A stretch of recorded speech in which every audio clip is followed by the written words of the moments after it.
Hey, what's up, everybody? Welcome into Trail Tidbits of Volquest.com recruiting mini podcast. I'm Eric Kane alongside the expert. That is Matt Ray.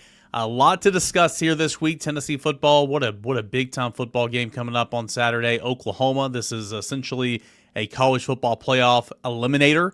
The loser is going to have 3 losses and not in good shape in that regard. But it's going to be not at Neyland, dark mode, spooky Rocky Top. Going to be the night after Halloween, so it's going to be a fun game and. Loads and loads of prospects, loads of recruits going to be on campus. We're going to talk about a lot of those. Let's start first with some news that you had earlier this week, Matt Ray, about David Gabriel Georges, obviously the cream of the crop, Tennessee's number 1 target for the class of 27. He's going to be back on campus, as you mentioned on the site this week, and he'll have his extended family with him.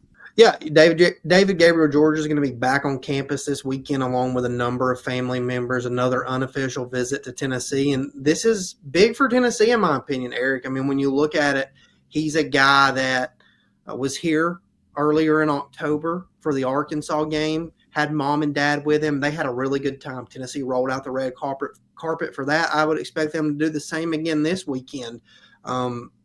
Big for Tennessee to get him back because Ohio State, who I believe at this point in time is Tennessee's primary competitor in this one, spent a majority of the day, Ryan Day and Carlos Laughlin in Chattanooga on Friday, spending time checking in on David Gabriel Georges at Baylor, paying him a lot of close attention. Carlos Laughlin stayed and watched this game, these highlights that you're watching here. So it's pretty clear that the Buckeyes on a bye week went to see who, in my opinion, is their top running back target in 2027 as well in David Gabriel Georges. And for Tennessee to continue building some momentum that they've been picking up really since the summer, I think this is big to get him back on campus this weekend. Jeez, man, that hurdle that we just saw. I mean, he's just so fluid. He's so fluid. Todd Gurley in high school, man. It's incredible. So David Gabriel Georges is going to be back on campus. Any other notable 2027s that could be on campus this weekend? Yeah, this is shaking up to be a really good weekend for Tennessee in terms of 2027 recruits. I think you'll see guys like Anthony Sweeney, a high-priority edge rusher target on campus, along with David Jacobs Jr., another guy who is elite in terms of edge rusher targets in the 2027 class. This will be his first visit back to Knoxville this year. On the offensive side of the football, you'll see probably 5-star offensive tackle Caden Moss is a guy that's expected.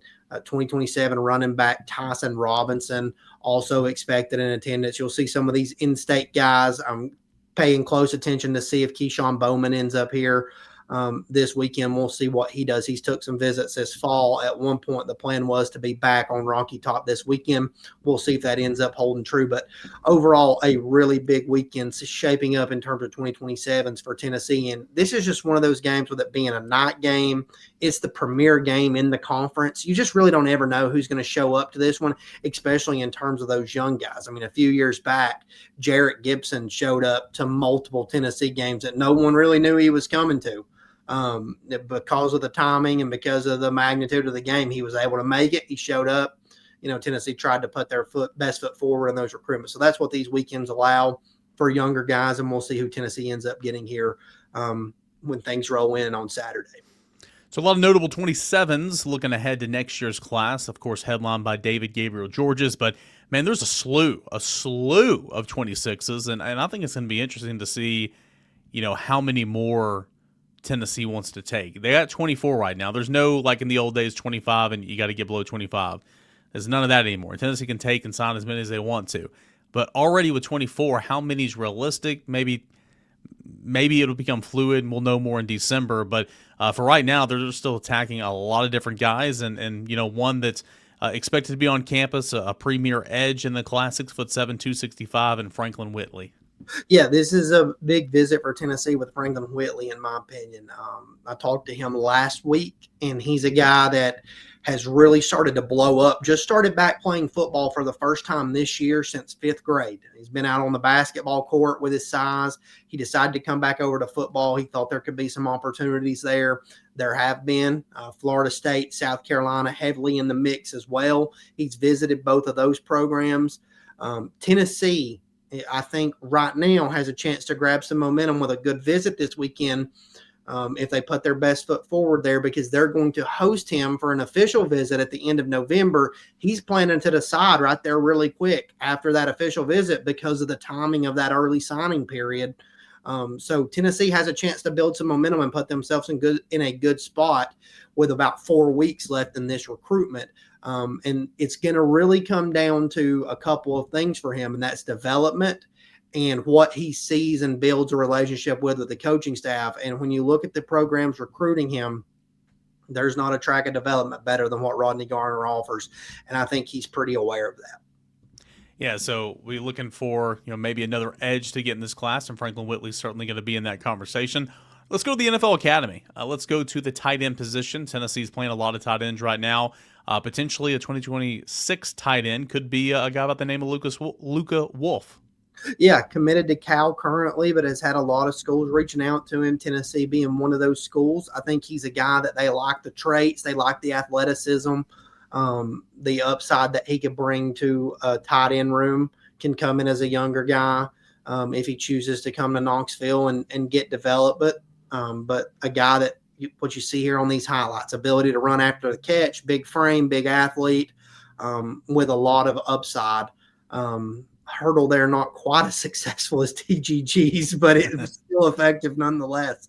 But a guy that I think will be here this weekend, and we'll get an in-depth look at Tennessee on an official visit as Tennessee continues to look at adding another tight end to this class.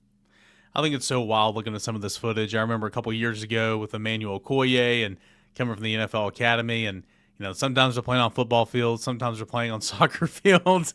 It's really cool stuff, but obviously developmental type pieces. But guys with just great athletic ability, and of course Luka Wolf is in that conversation as well.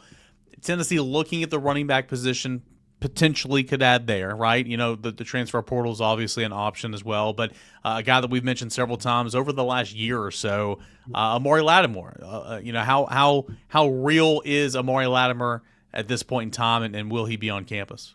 We'll see. I think there's a little bit of optimism that he could make it in this weekend. I think the plan's for him to be here on an official visit, and he's just not made it to campus a lot at this point. When you really look back at things, Tennessee's been working to get him here. They've been really consistent. We'll see if that ends up happening this weekend, if he ends up making it to campus. If he makes it to campus, then at that point, I think things become real. Because I think Tennessee has some things that fit what Amari Lattimore does well. I think the atmosphere around the program, the environment, something that can definitely impress him. So if he makes it here this weekend, then yeah, I think things can become real for Amari Lattimore.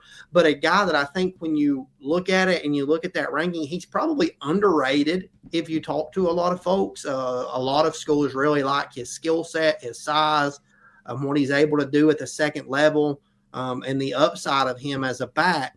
But he's also a guy that's not taken a lot of visits. I mean, he kind of just popped up at Ohio State for an official visit a couple of weeks ago, and the Buckeyes seem to be a real threat in this to Wisconsin right now as well. We'll see if he pops up here.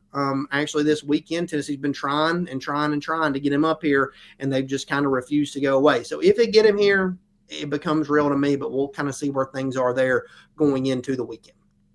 Let's go to the offensive line. Micah Smith, big guy, 320, about 6'6" maybe 6'5.5" in Vero Beach, Florida. Another, when you're looking at the offensive line, you can never have too many of these big guys, and especially with how much turnover there is in college football right now.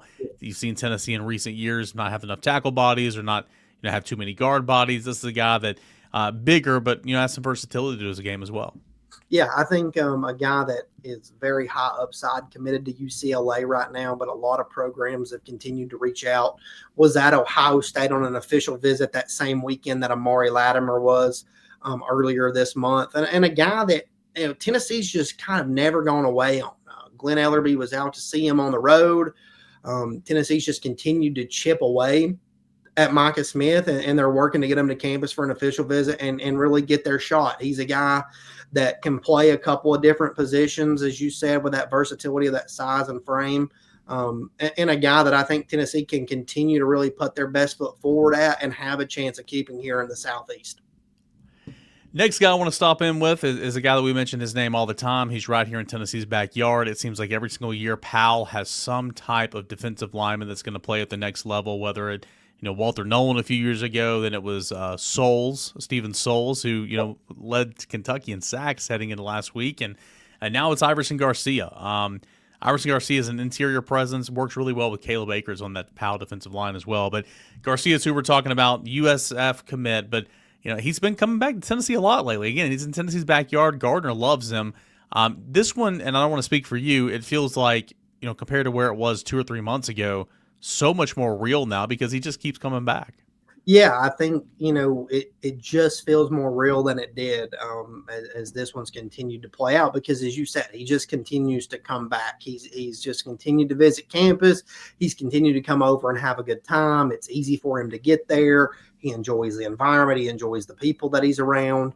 So we'll kind of see where this one goes in the coming weeks. I talked to him after his last visit here, which was the Arkansas game.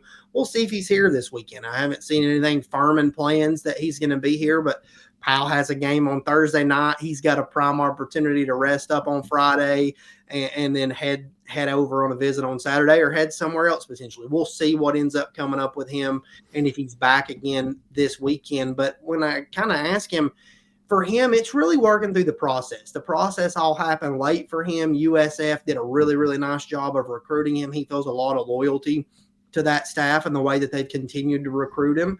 But as he just dives into these things, he's got to check his own boxes at his own pace. And, he's made it pretty clear that he's not rushing toward any final decision. And when he gets there, he'll get there.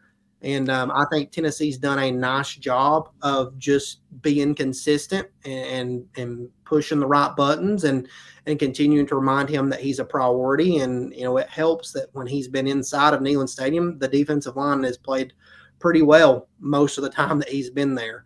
So I think he sees a path of development and opportunity and how his skill set can fit in. Yeah, and you can watch him on Rivalry Thursday coming up tomorrow.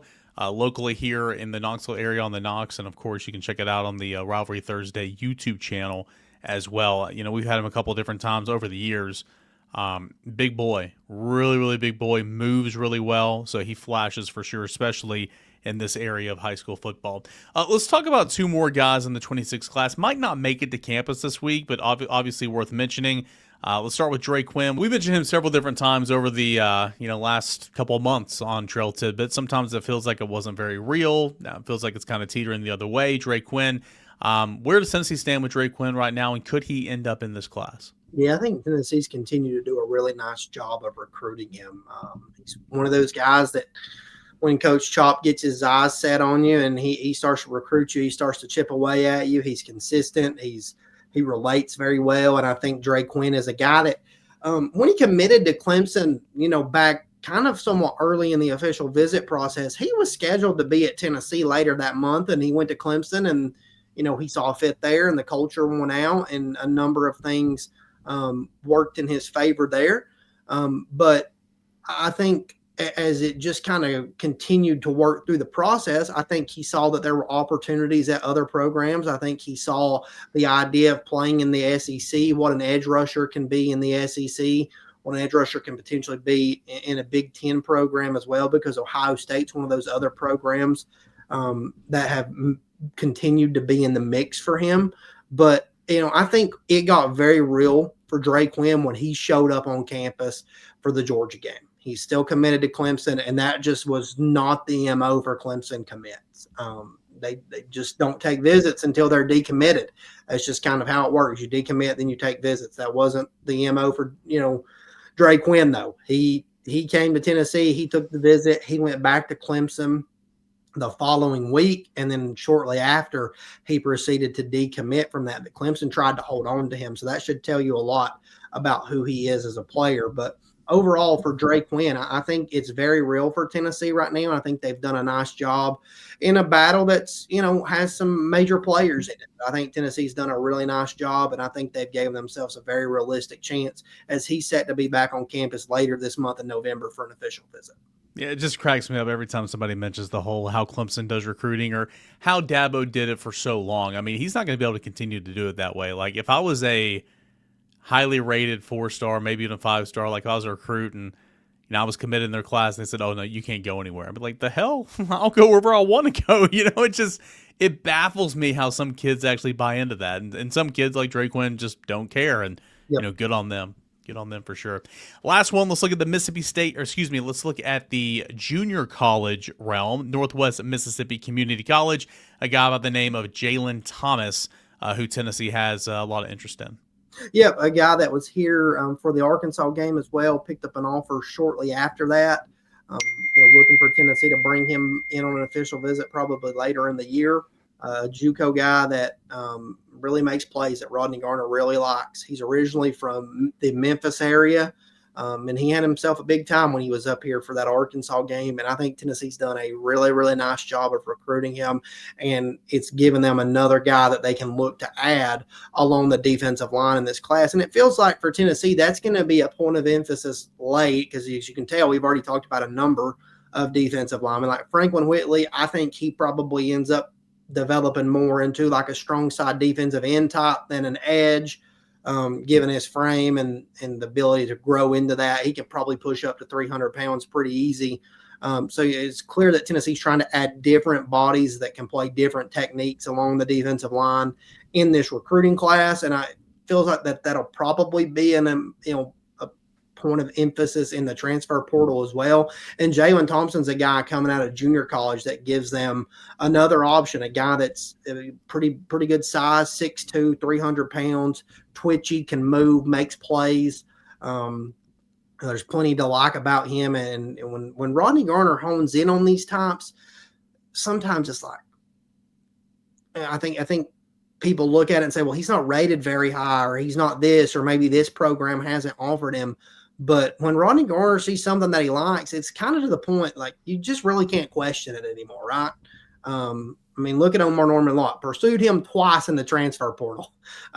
Got him the second time, and he comes to Tennessee, makes a ton of impact plays, and goes on to be drafted by the Chiefs and is going to be a part of their defense moving forward. So Jalen Thompson, a high upside guy that Tennessee likes and is continuing to recruit and has done a very nice job of recruiting out of the JUCO ranks.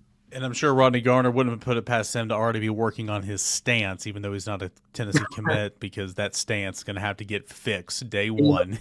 But, you're watching this tape. Dude is so quick. He's humongous. Yeah.